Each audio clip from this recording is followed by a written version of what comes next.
Hi, everyone, and welcome back to another gospel reflection. Here, we're going to reflect on a very important question that the Pharisees and their disciples asked Jesus. Is it lawful to pay the census tax to Caesar or not? You can find this passage in the Gospel of St. Matthew, chapter 22, verses 15 to 21. I'll also put the gospel passage in the description below for you to read if you're interested. And if you're new here, please consider subscribing. Besides these gospel reflections, we'll cover many other important, interesting, fascinating topics on scripture and faith throughout the church's liturgical calendar. So be sure to subscribe so that you don't miss out. And as always, thank you for your kind support. Also, thank you to those who have encouraged me to post videos in just English here on this channel. As you can see from all the video postings, this channel was originally created as a bilingual channel where I post videos in English and Vietnamese. However, it's not possible given how the YouTube algorithm works. So going forward, I'll be only posting videos in English here. And for those interested in Vietnamese, I'll put a link in the description below. So let's get to it. Going back to the question of whether it is lawful to pay the census tax to Caesar or not. If you think about it, this is a loaded question. It would be like asking the equivalent question today of, should I pay my taxes to the government or not? Now, there's a clear answer here. And the answer is, of course, you'll want to pay your taxes. It's the law. Unless you want to be fined for tax avoidance or evasion, which would not be good. But on a deeper level, beyond this question, is one filled with a more sinister and evil motive. St. Matthew the evangelist makes it clear that the purpose of the Pharisees and their allies asking Jesus this question was so they could entrap Jesus in speech and to discredit him so that they can bring some charge against him. In other words, they didn't ask a question for the sake of gaining knowledge or out of curiosity. Rather, they asked the question out of hatred and spite. And so in a modern day context, we may say that Jesus is being set up. He's being set up to fail by his enemies. In fact, if you take a look at the surrounding context, it is clear that the Pharisees are looking for every possible way they can to trap Jesus. But as we'll see in the course of the discussion, Jesus recognized what was going on, and his response to them left them all in silence. Now, keep this point in mind as we continue. Recall that the Pharisees are mad at Jesus. Why? Because Jesus called out their outward hypocrisy. He spoke to them the truth. But as you can clearly tell, they cannot handle the truth. So consider this. Jesus exposed the hypocrisy of the Pharisees not because he hated them or want to get rid of them, or want to damage them in any way. No, it's quite the contrary. Jesus loved the Pharisees, just like he loved everyone, and he wanted to show them the path of truth. And yes, Jesus loved the Pharisees and even his enemies, which is why he called them out on their hypocrisy so they can change. Sometimes in our own personal lives, it's like our parents, doing certain things to us that we don't like, right? But they show their love for doing it. For example, waking you up in the morning every day when you were younger, let's just say, right? Like at 7 a.m. and you're thinking, oh, I have to wake up at 7. But no, it's for your own good. So your parents love you, they do that. It's the same thing. Jesus loves the Pharisees, therefore he does that. Now, think about this for a minute. Let's just say you have a good friend. Let's just say you are also doing something that's not right, like stealing, for example. Chances are your good friend will tell you not to steal because he or she loves you, right? They want the best for you, which is what Jesus is doing here to the Pharisees. Now, the problem is that the Pharisees refuse to accept the truth of the situation. And to make matters worse, they hate hearing about what they are doing wrong, so much so that they want to plot and kill Jesus. But do they listen to what Jesus says?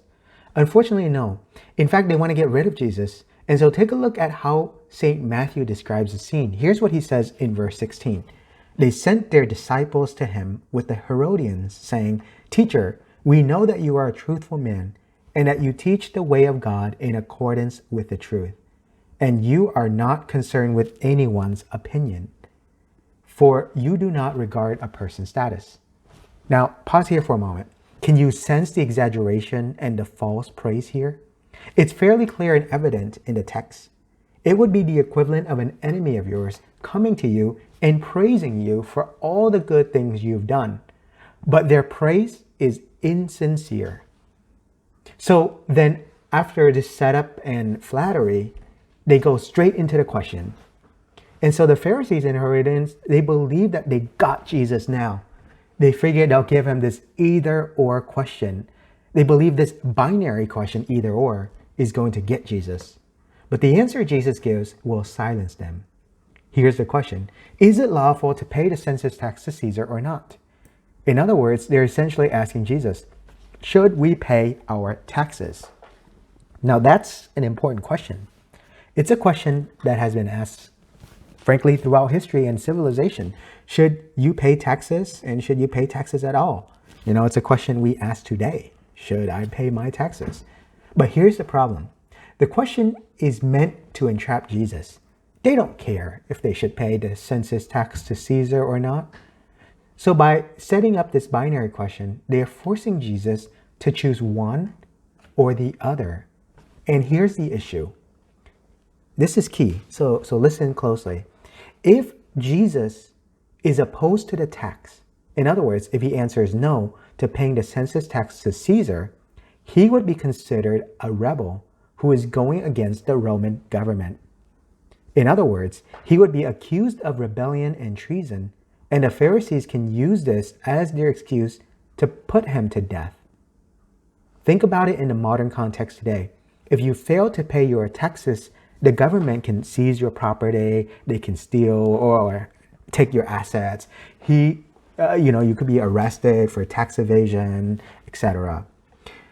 And so that's one response. The other response, if Jesus supports the taxes, then the Jewish authorities will want to kill him. Here's why. They simply did not want to pay taxes, especially taxes to Rome, because each time they paid their taxes to Rome, they acknowledged their powerlessness to the Roman government. In other words, Rome controls them, and the Jewish people do not want to be controlled. Therefore, they do not want to pay their taxes. So here you have a problem. Between these two answers, there is no good solution. In other words, you have this classic case of, it's bad if you do and it's bad if you don't, right? In other words, whatever you say, you'll be in trouble for. Now, how does Jesus answer this question? First, he asks for a coin. Whose inscription is it on the coin? And the answer is Caesar, right? Caesar is on the coin. And Jesus' response, well, repay to Caesar what belongs to Caesar, and to God what belongs to God. Now, this is a very important line, so let's spend a little more time unpacking it. On the surface level, we could interpret this phrase to mean, yes, you have to pay your taxes in order to fund this earthly government, right? This hierarchical structure, government, if you will.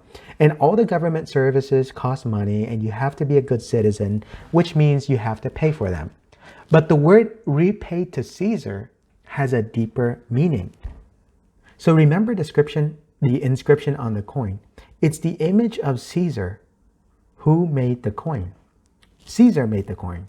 He, in a sense, owns the coin, and you earn it by working hard for it.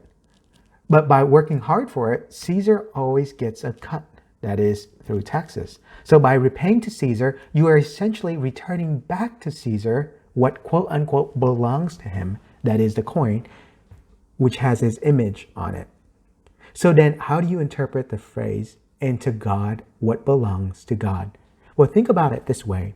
You have to repay to God what belongs to him as well.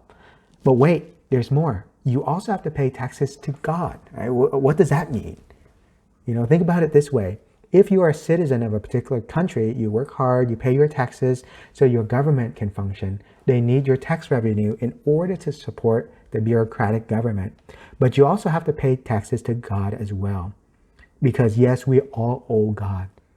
Here, we're not talking about paying through coins or money or currency. Instead, we're talking about repaying to God by keeping and following His commandments every day. Now, what is this commandment?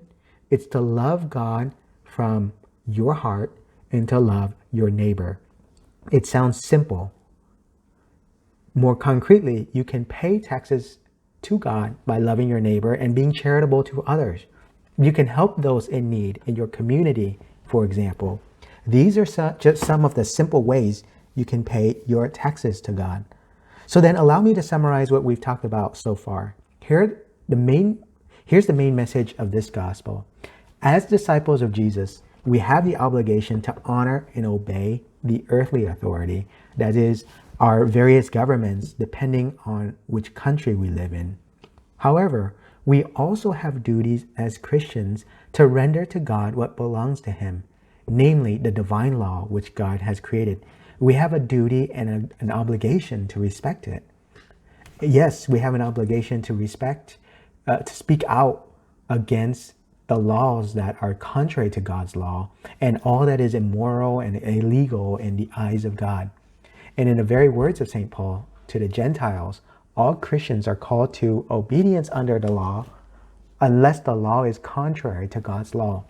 So perhaps we can explore what this all means in another reflection. But here I'd like to leave you with one very important point to consider.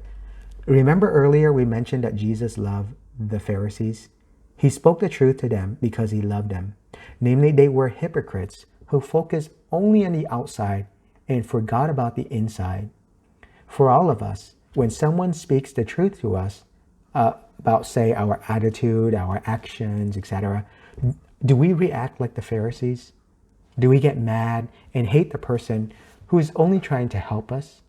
Or are we willing to prayerfully reflect on our actions, and if they are wrong or sinful actions, to change, to grow, and to do better?